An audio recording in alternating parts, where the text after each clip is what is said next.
welcome back to Farming with Kels.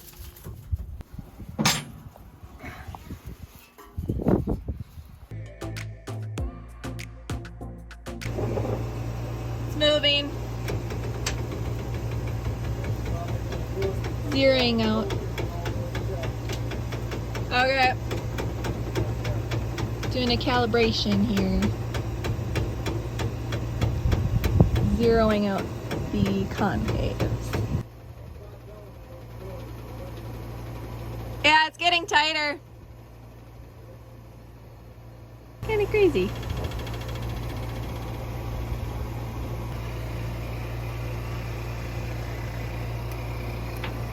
So as you can see here, the concaves are getting closer to the rotor. The rotor is this. Rasp, concaves.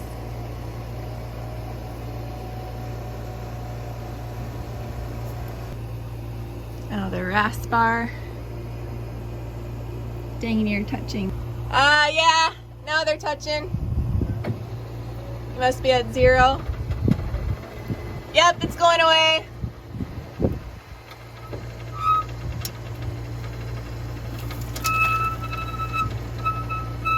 Dad's in the cab manually adjusting it. See the difference there?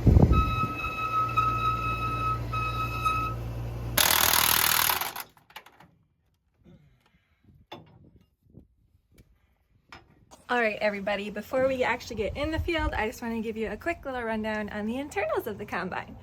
So there are 4 modules on each side of the combine. The front 2, you can call them concaves if you want, but this is where the threshing happens. And these are the new ones we're trying out from Bushel Plus. These are the O-grade. Large wire. And these 2 here are not the threshing ones, but they're the separation. Those are the large skip wires, what you call those, but yeah, just fun fact. Grain, of course, all the material goes here, drops down, upper and lower sieves, and then follow me around to the other side of the combine. Go over here. More internals. I'm not going to take the shields off because obviously those are the other sides of what I was just showing you guys. But down here, get myself mixed up. We got the tri-sweep, so this is where the returns will go. Any returns. And then here is the elevator, which it goes into the elevator, brings it all the way up into the hopper, the corn or beans, whatever crop you're doing. Fun facts. One other thing here quickly, if anybody wants to see the internals of the feeder house, here it is.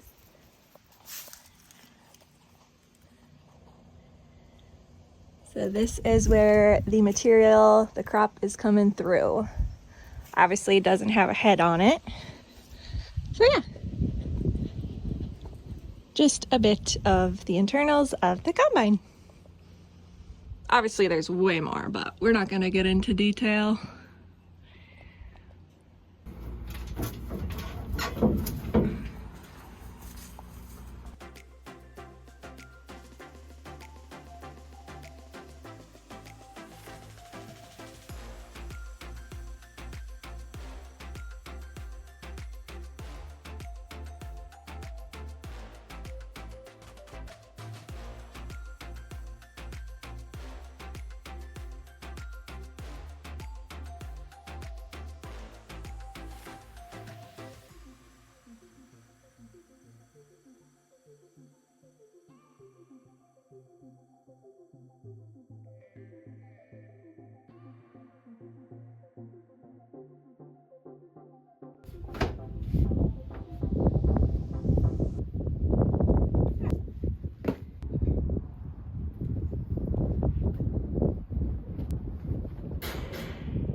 Oh my goodness, Dad. What a good guy. Gets me flowers. I never remember having lilacs bloom in the fall. Right? That's crazy. Had 'em in the I'm wondering tractor. why it smells good in here. I've had them in the tractor in spring, but never in the combine before. Right. Oh, that's cool. Time for the bean head to go on the combine.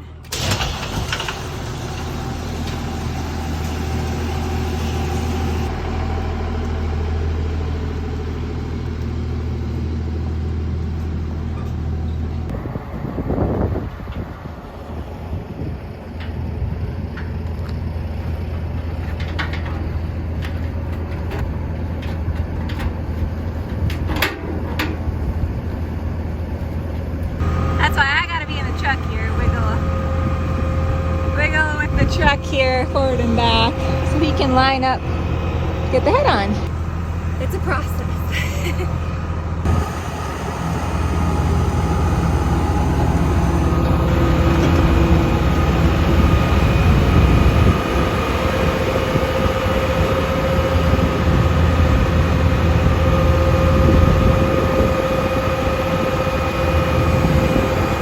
First try, what a pro. Me, it'd take probably 20.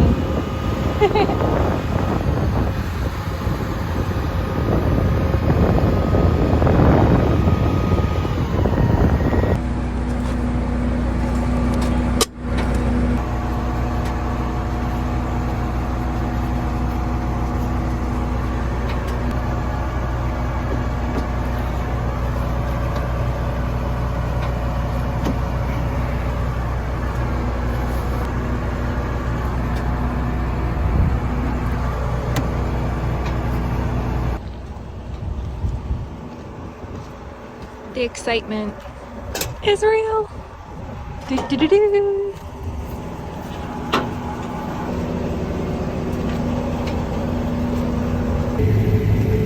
Dun, dun, dun, dun. We have officially started.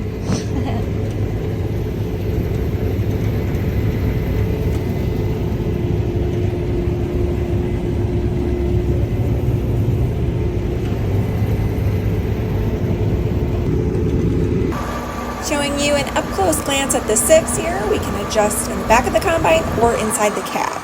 It filters the grain. Just a tiny strip here of some green stuff, green pods from a replant, but the rest of the field is good to go.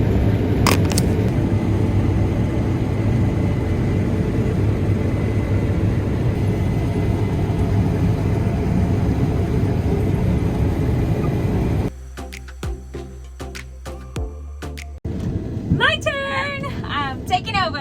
Woo woo! So excited, you guys. Day one of beans, soybeans. Here we go, everybody. Ah! I am so dang excited right now. I've been riding with Dad. We've been, like I said, playing with the functions of the combine, the sieves, the concave, all that jazz. Might be over some of y'all's head, might be not. But anyways, it's going good. It's going really good. This is a small field. It's only 10 acres right here, this little patch. So I'm going to finish this up real quick and then head on over to the next field. So yeah, it is October 4th today. It's a Friday. But this will be my daily life for I don't know how many weeks. We have more beans than corn this year. Just the way it kind of played out with us rotating our crops every year. We needed less acres on high moisture corn for my uncle's dairy based on, I guess it was really darn good this year. So we will have a little bit more of that to be dry corn. So yeah, going good.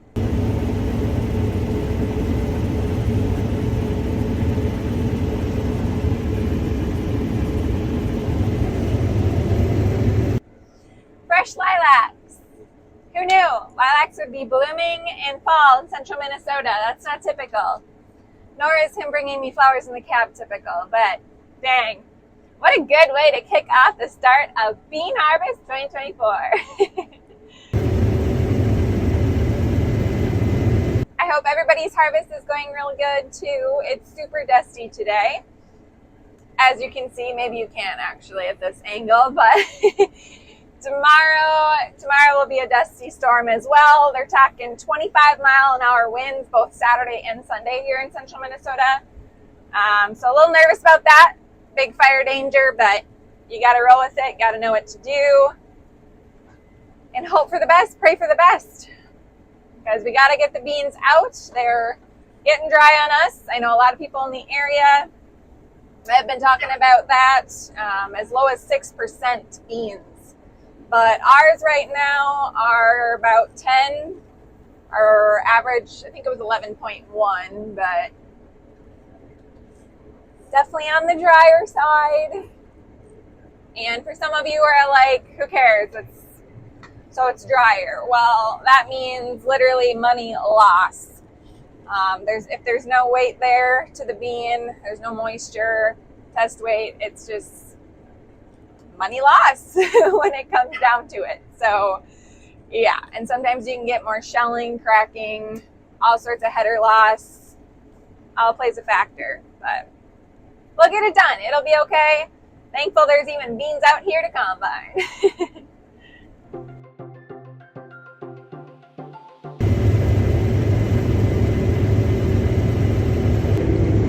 Constantly making adjustments here. Fighting some green pods. Oops, I want that at 15. Fighting some not green pod spots. So everything is always changing. Fun fact about beans. Just cruising along, playing with the reel, familiarizing myself to all the settings. For the most part, I do remember it, but there's always something you learn every day, every year, no matter how many years I've been doing this, which it has been years. Feels so dang good to be back at it. That's all I gotta say. Like, I just gotta soak this up. So I'm probably not gonna film too much today, but stay tuned. There's always fun things to share about my day here. Hope you enjoy following along. Please subscribe if you haven't yet, and well wishes to all of you farming as well. Anybody's wondering what the heck this field is looking like, it's because we went around like a grass patch waterway there, cut that directionally out, and yeah, just a small field here, so it's just kind of beans in the center, of course.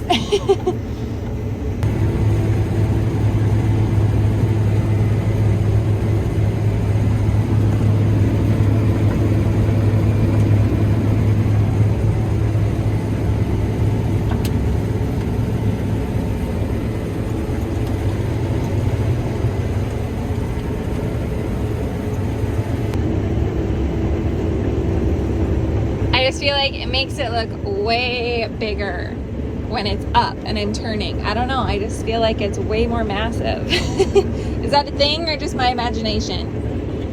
Couldn't tell you. But I will tell you that it's a 35-foot head, in case anybody's wondering. And I'm running with the MacDon Draper head FD75S. And yeah, it's a 35-foot head, and that's probably considered, you know, one of the smaller ones nowadays. So, but to me, it's still massive. I don't know how people do it with 50-footers or whatever. Yeah, crazy. This is good for me. I like it. Lots to watch with beans, especially rocks.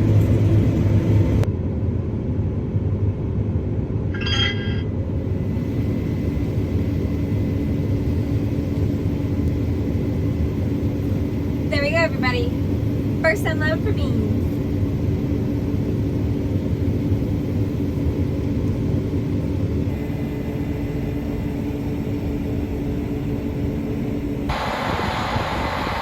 Look at that smoke.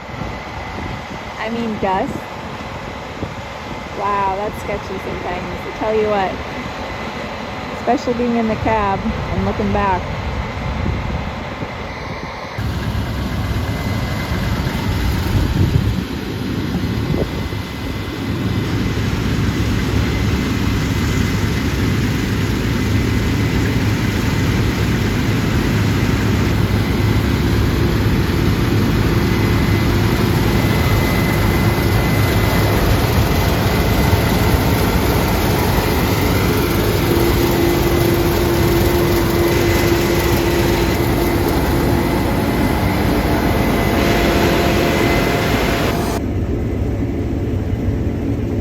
to the next field. Thanks so much, everybody, for riding along today. We'll catch you on the next video tomorrow, day 2.